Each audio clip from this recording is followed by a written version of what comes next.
Fala pessoal, tudo bom com vocês? Então agora eu vou falar um pouquinho sobre essa rede de resistências térmicas, beleza? Então nosso problema de sempre, né? Então eu vou ter uma larga parede plana em regime permanente sem geração de calor, de maneira que a distribuição de temperatura dentro da minha parede é linear, né? É uma reta. Aí aqui eu vou ter esse meio interno a uma temperatura T infinito 1 e esse meio externo a uma temperatura T infinito 2. De maneira, né, que eu posso dizer que, fazendo um balanço de energia, a minha taxa de transferência de calor por convecção na região interna é igual à taxa de transferência de calor por condução na parede, que é igual à taxa de transferência de calor por convecção na região externa da parede, tá ok? Aí, substituindo aqui, né, a lei de Newton do resfriamento, substituindo aqui a lei de Newton do resfriamento e aqui a minha taxa de transferência de condução na parede, que é dada pela lei de Fourier. Aí eu vou substituir aqui a minha lei de Newton do resfriamento, lei de Newton do resfriamento. Então vai ser o meu coeficiente de transferência de calor por convecção 1, que multiplica a área, T infinito 1 menos T1, né? Aqui vai ser a lei de Fourier, a condutividade térmica área, T1 menos T2 sobre L. E aqui vai ser H2, a minha taxa de transferência de calor por convecção 2, né? A área 2, T2 menos T infinito 2, né? Beleza? E essa daqui é a lei de Fourier na parede, né? Aquela derivada torna-se isso daqui, que é uma reta, que é a inclinação da reta. Aí a minha resistência de convecção 1 vai ser 1 sobre H1 AS, a minha resistência de condução vai ser L sobre K AS, e a minha resistência de convecção 2 vai ser 1 sobre H2 AS, de tal maneira que a minha expressão escrita da forma de resistências, né, vai se tornar a seguinte. Então, T infinito 1 menos T1 sobre o R conv 1 é igual a T2 menos T1 sobre o meu R de condução, que é igual a T2 menos T infinito 2 sobre o meu R de convecção 2, beleza? E aí eu vou aplicar uma propriedade matemática que me permite o seguinte. Bom, no geral, o que eu estou calculando em tudo isso é a minha taxa de transferência de calor, né? Porque é uma só. Porque nós sabemos que o que entra é igual ao que sai, porque é um problema em regime permanente sem geração de calor. Então, tudo que eu estou calculando aqui é a minha taxa de transferência de calor. E eu posso dizer que essa taxa de transferência de calor pode ser reescrita como sendo T infinito 1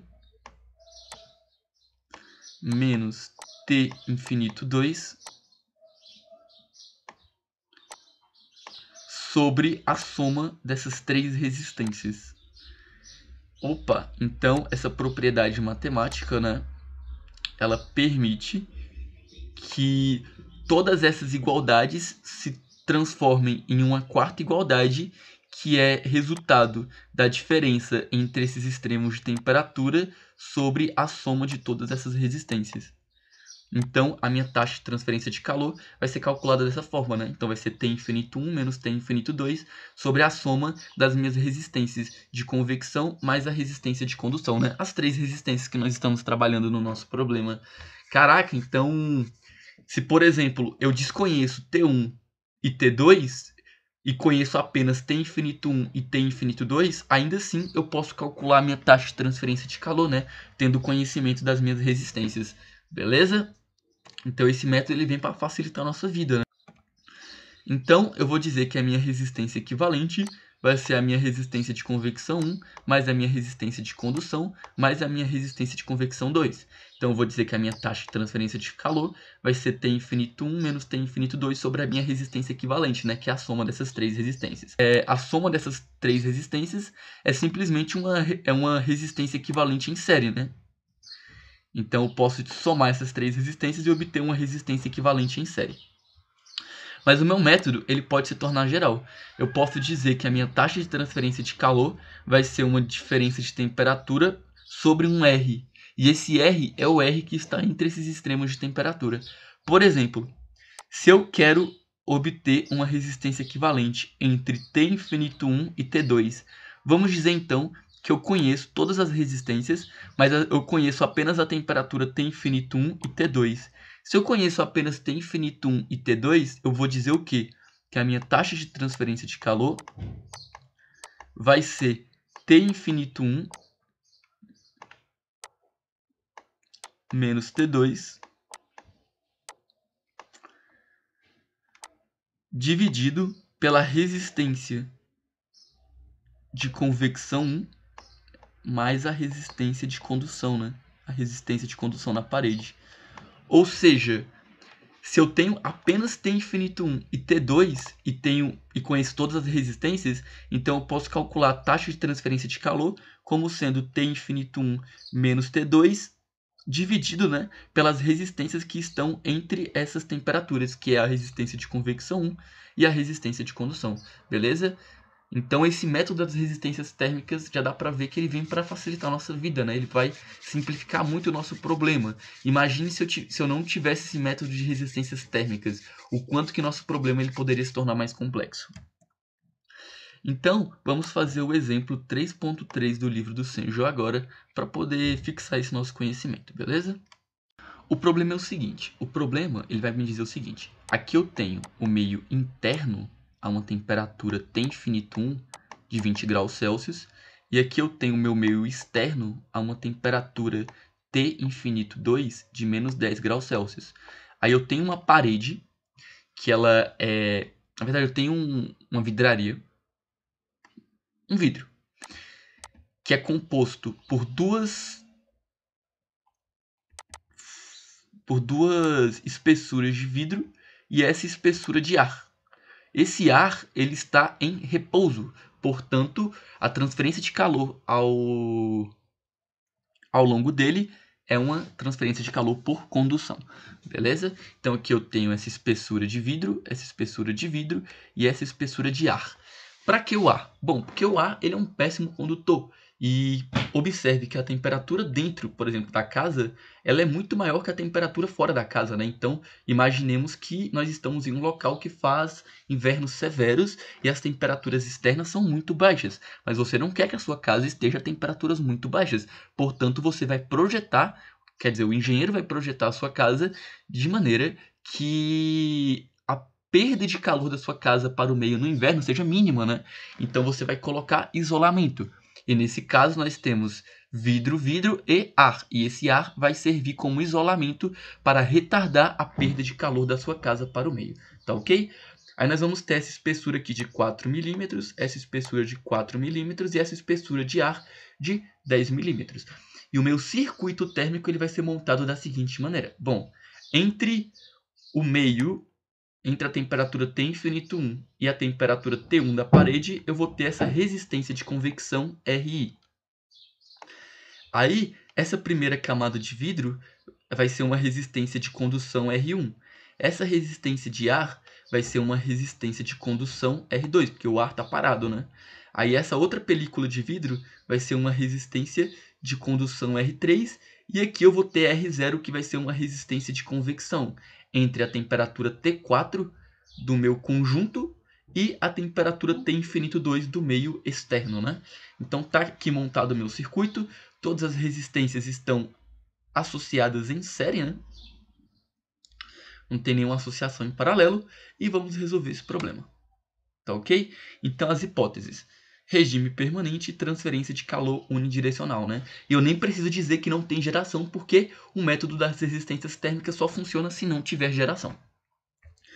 Então a temperatura T infinito 1 vale 20, a temperatura T infinito 2 vale menos 10 graus Celsius, a condutividade térmica do vidro vale 0,78 watt por metro Kelvin, a condutividade térmica do ar vale 0,026 watt por metro Kelvin, bem menor que a do vidro, né? A nossa área transversal que está acontecendo a transferência de calor vale 1,2 metros quadrados. O meu H1, que é o meu coeficiente de transferência de calor por convecção, vale 10 watts por metro Kelvin. O meu H2 vale 40 watts por metro Kelvin. Beleza? O H2 ele vale basicamente 4 vezes mais que o H1, porque do lado de fora deve estar tendo vento. Então está tendo convecção forçada, né? Devido ao vento. E aqui dentro da casa, no máximo, está tendo convecção natural, que é devido àquelas diferenças de densidade, né? Tá ok? Então aqui eu tentei representar de outra maneira, que eu tenho vidro, ar, vidro, e é isso. Vamos resolver essa questão. Espero que vocês tentem resolver sozinhos, para poder treinar, mas agora em seguida eu já vou resolver.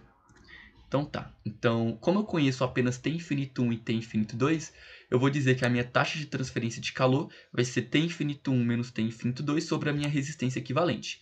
Aí eu te pergunto, quais são as resistências que estão entre T infinito 1 e T infinito 2? Todas, né?